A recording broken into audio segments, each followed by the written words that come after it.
Hello friends, रेखा Singh channel में आपका स्वागत है। जय भीम, नमो बुद्धाय।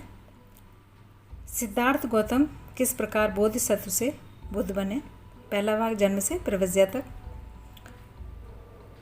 मैं आपको उनके कुल, पूर्वज, जन्म, असित का आगमन, महामाया का परिनिर्माण, बचपन तथा शिक्षा के बारे में पहले वीडियो बना चुकी हैं।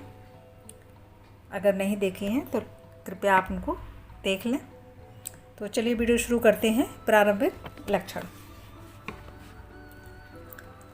प्रारंभिक लक्षण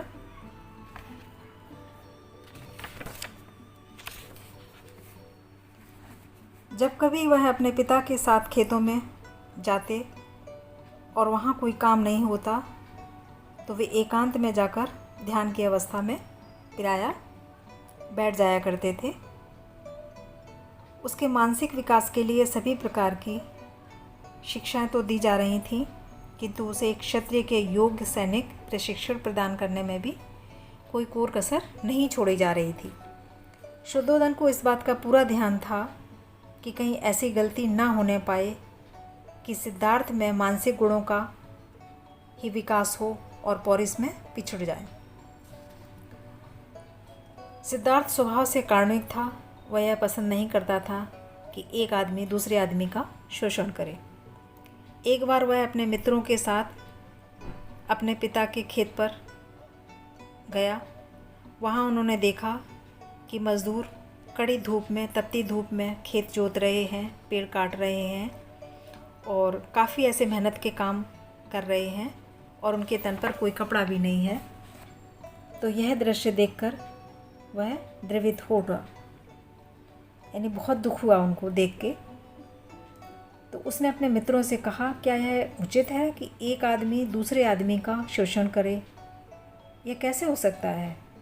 मज़दूर मेहनत करे और उसकी मज़दूरी के फल से मालिक उसका गुलछर्रे उड़ाए। उसके मित्रों के पास इस प्रश्न का कोई उत्तर नहीं था, क्योंकि वो आम बालक थे।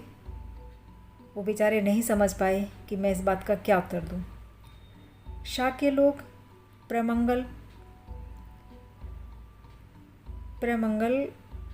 बप्रमंगल नाम का एक उत्सव मनाया करते थे।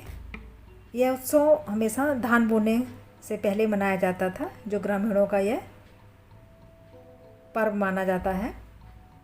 प्रथा के अनुसार उस दिन हर शाक्य को स्वयं अपने हाथों से हल जोतना होता था। सिद्धार्थ ने हमेशा प्रथा का पालन किया और अपने हाथों से हल चलाया। यद्यपि वह विद्वान तो था, फिर भी उसे शारीरिक श्रम करने से तनक भी घृणा नहीं थी।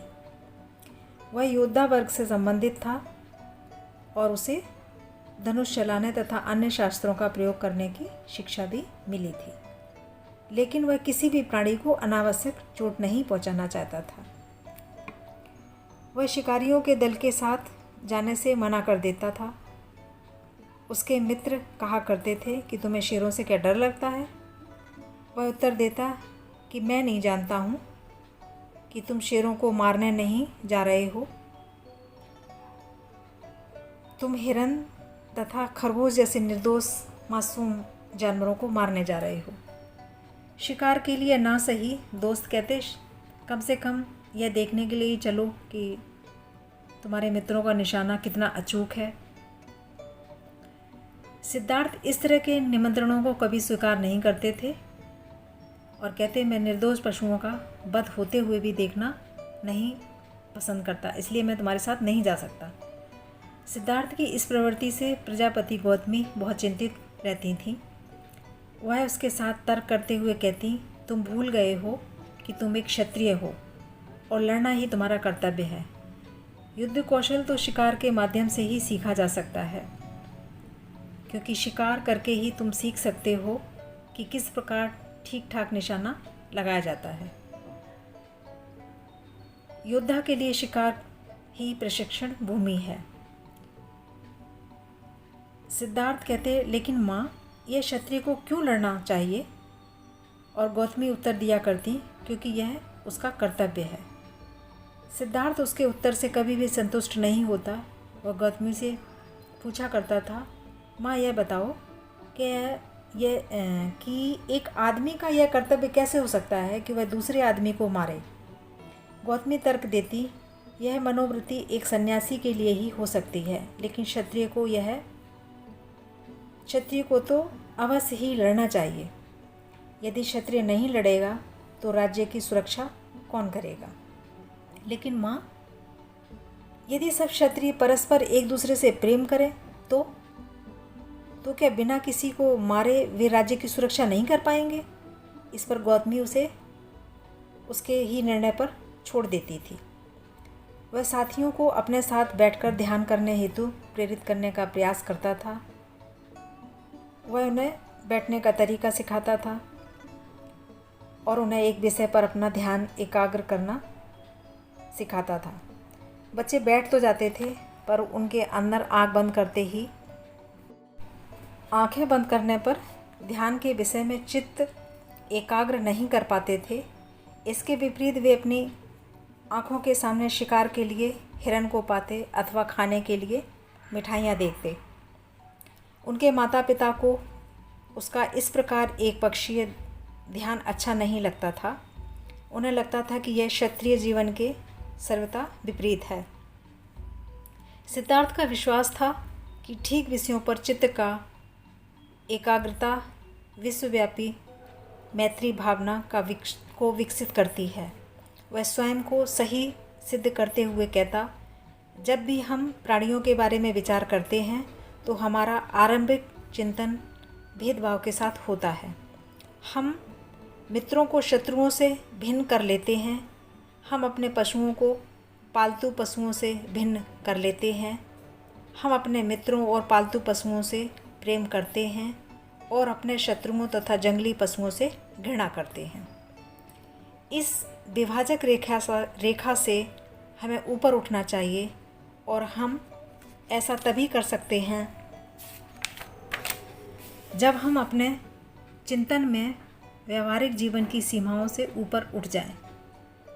ऐसी थी उनकी तार्किक प्रवृत्ति।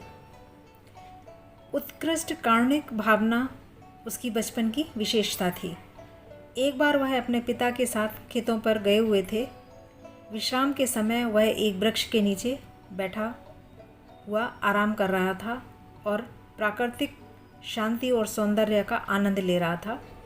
जब वह इस प्रकार बैठा था तभी आकाश से एक पक्षी ठीक उसके सामने आकर गिरा। पक्षी को एक तीर मारा गया था जो उसके शरीर में घुस गया और इस कारण वह पक्षी फड़फड़ा रहा था। सिद्धार्थ पक्षी की सहायता के लिए दौड़ पड़ा। उसने पक्षी का तीर निकाला, घाव पर पट्टी बांधी और उसे पीने के लिए पानी दिया। उसने पक्षी को गोद में उठा लिया और उसी स्थान पर आया जहां वह पहले बैठा था। उसने अपने ऊपरी वस्त्रों में पक्षी को लपेट लिया और उसे गर्मी देने के लिए अपनी छाती से लगा लिया। सिद्धार्थ को आश्चर्य हो रहा था कि इस निर्दोष पक्षी को किसने मारा होगा। थोड़ी ही देर में उसका फुफेरा भाई देवदत्त वहां आ पहुंचा। उसके पास शिकार के सभी हथियार थे। उसने सिद्धार्थ से कहा कि उसने एक उड़ते हुए पक्षी पर तीर चलाया था। पक्षी घायल हो गया था, किंतु कुछ दूर उड़कर वह वहीं कहीं गिर गया है। उसने सिद्धार्थ से पूछा, क्या तुमने उसे देखा है? सिद्धार्थ ने हाँ कहकर उत्तर दिया और उसे वह पक्षी दिखाया जो अब पूरी तरह से स्वस्थ हो चला था। देवदत्त ने मांग की कि पक्षी उसे दे दिया जाए। सिद्धार्थ ने पक्षी को देने से इनकार कर दिया। दोनों में घोर विवाद होने लगा। देवदत्त ने तर्क दिया कि वही पक्षी का मालिक है जो शिकार के नियमों के अनुसार जो पक्षी को मारता है, पक्षी उसी का होता है। सिद्धार्थ ने नियम की वैधता को अस्वीकार किया। उसने तर्क दिया कि जो किसी की रक्षा करता है वही उसका स्वामी होने का दावा कर सकता है। भला मारने वाला किसी का स्वामी कैसे हो सकता है? दोनों में से एक भी पक्ष झुकने के लिए मामला मध्यस्थ निर्णय के लिए न्यायालय तक पहुंचा। न्यायालय ने सिद्धार्थ के पक्ष में निर्णय दिया। देवदत्त तभी से सिद्धार्थ का स्थायी वैरी बन गया, लेकिन सिद्धार्थ की करुणा की भावना इतनी महान थी कि उसने फुफेरे भाई की सद्भावना को प्राप्त करने की अपेक्षा एक निर्दोष पक्षी की जान बचाने को ही प्राथमिकता दी। तो इस प्रकार सिद्धार्थ गौतम के आरंभिक जीवन के आचरण की कुछ ऐसी ही विशेषताएं हैं और आगे भी मैं आपको उनके विवाह के बारे में बताने वाली हूँ। So thanks for watching. Please like, subscribe, share and comments.